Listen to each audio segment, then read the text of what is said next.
Hello, everybody, and welcome to the first episode review for Legends of Tomorrow. This is the pilot episode, part 1, because apparently there's going to be a part 2 next week, even though this episode kind of ended on a pretty good the end note. But anyway, before we get into anything review-wise, again, my voice isn't going to get too loud. My voice is still recovering from a very bad loss of it due to the cold weather. But anyway, I always do my reviews with a non-spoiler overview at the beginning, and then I go a little bit more in-depth where I'll talk about certain things that went on in the episode, so that's a little bit more spoiler-esque.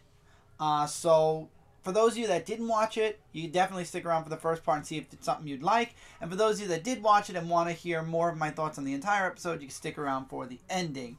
And for those of you that don't have TV, I'm sorry. You really should get one. It's nice.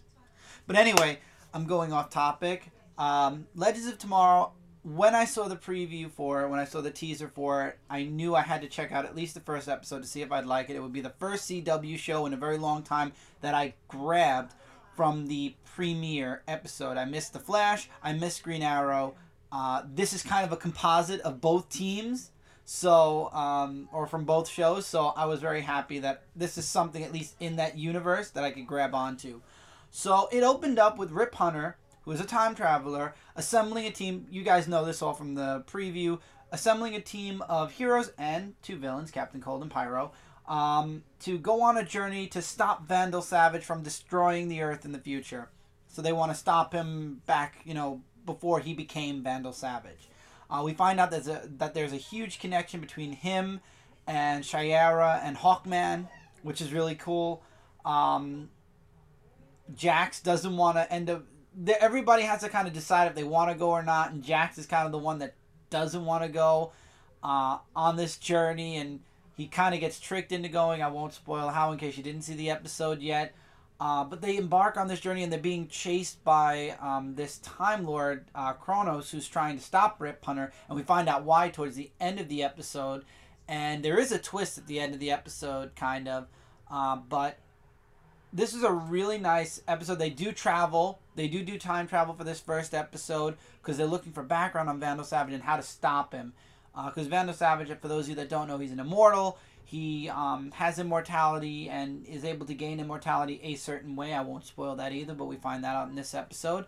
And this looks like it's a very promising series. I forget how many episodes it is, and I'm sure somebody in the comments will let me know. I never delve too much into how many episodes the show is. I just really enjoy watching it episode by episode, and then when the commercial or the teaser says the season finale, that's when I know the next episode is the last episode.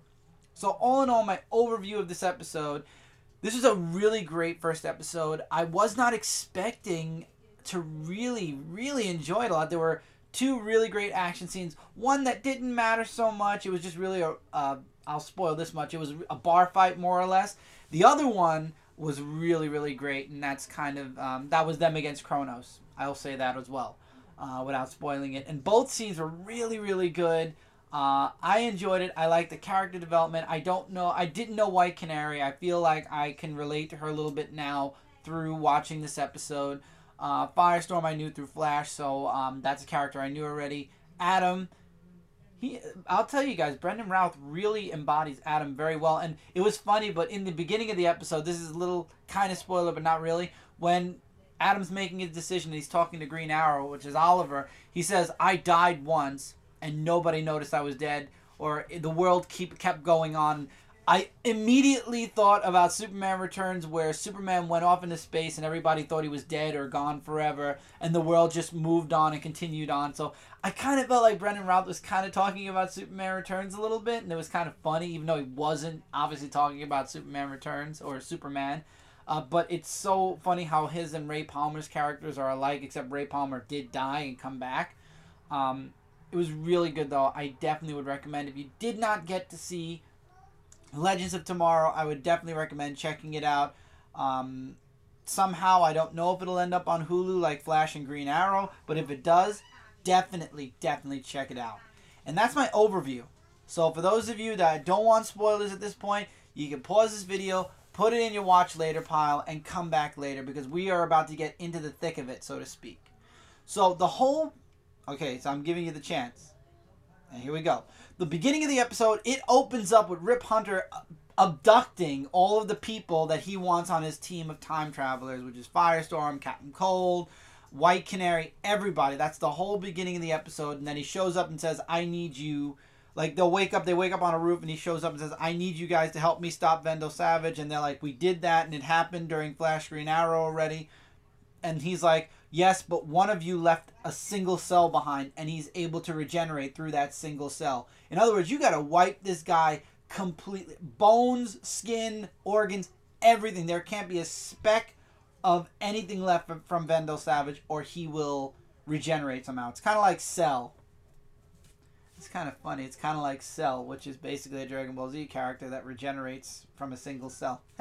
Anyway, so he enlists them to come along, but he says, it's up to you guys. He gives Professor Stein the address and says, when you guys decide, this is where you can find me if you choose to come. The next part of the episode is them deciding whether they want to come or not. Jax is the only one that does not want to go.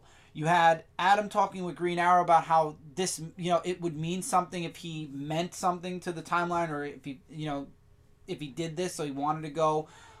There was a great moment with White Canary and Black Canary where she's like, you need to go, and she gives her new outfit, which was cool. Stein obviously wants to go because this is a scientific endeavor, of course. And Captain Cold convinces Pyro that they should go because think of all the stuff that they can do and loot. They can travel through time and steal stuff, so... I don't know why, but every time Captain Cold talks, though, it's like I love-hate. I like the way he talks, but I want to punch him in the face at the same time because of the way he talks.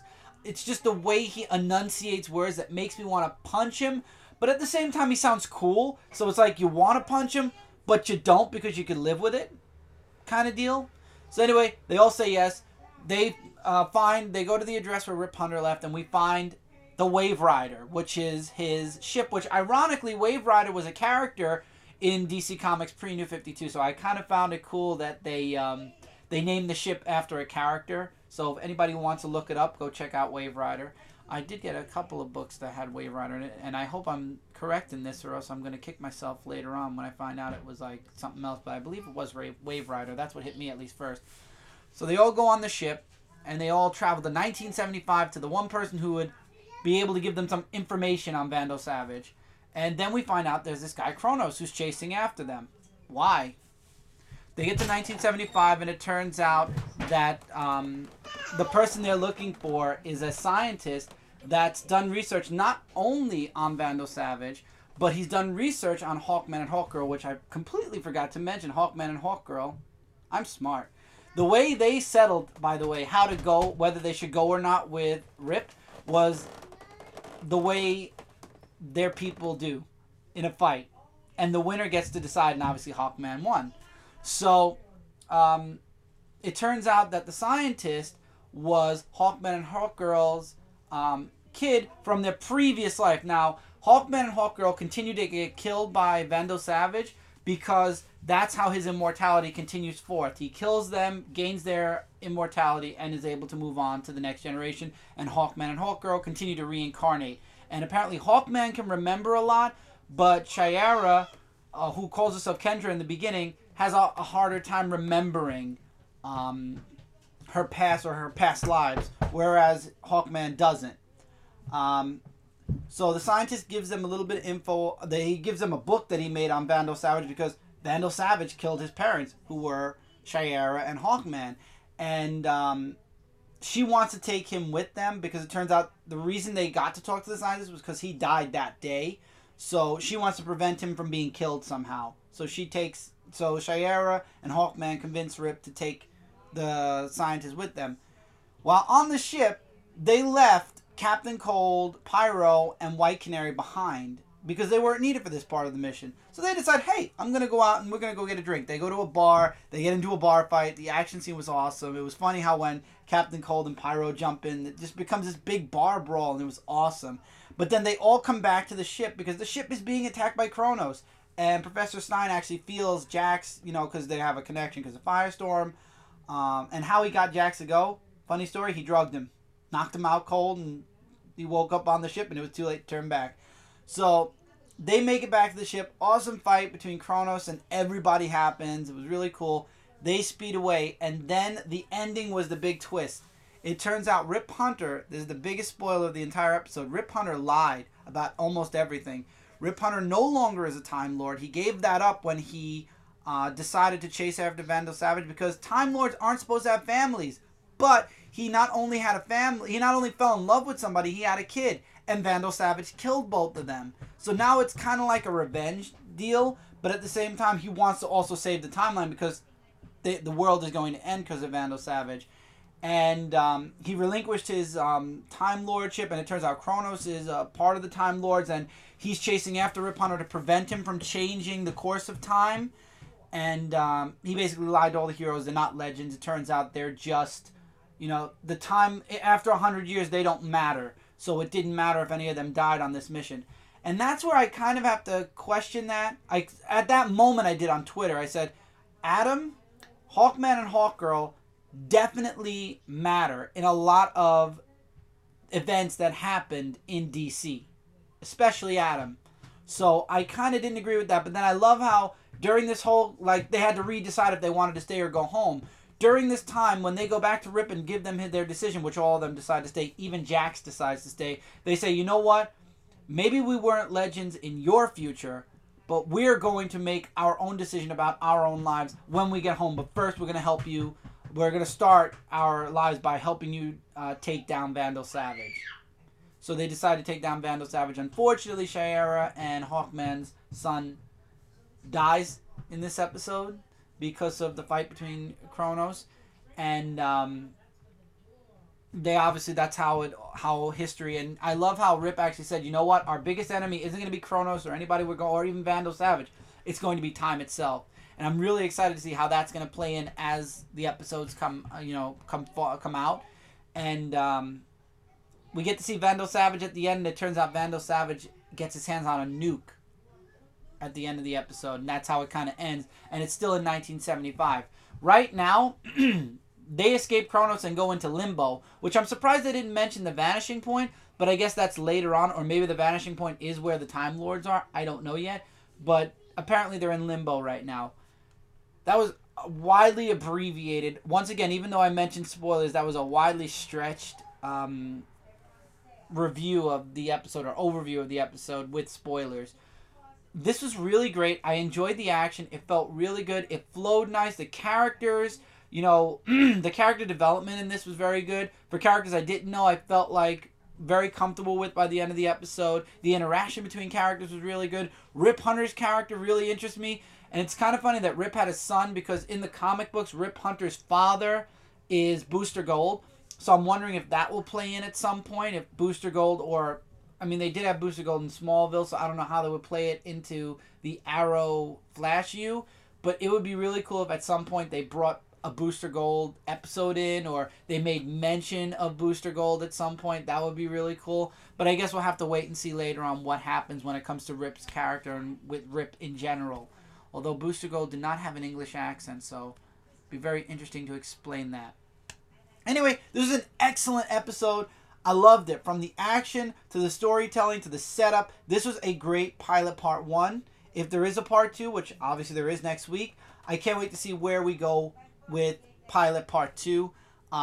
This is really great. I'm glad that, we got a great intro. We got good action. It's very hard in a first episode to get an introduction and action and story all in one episode, and we did. We got it all in this one episode, and as a matter of fact, it's just a part 1. So people are actually going to be like, wow, and this is just part 1. I cannot wait to see what part 2 is going to entail. And it's true. I cannot wait for next week for part 2. If you guys would like, in Twitter, I will be tweeting little things out in between here, there, and everywhere. And I've been talking too much, so I'm going to stop here.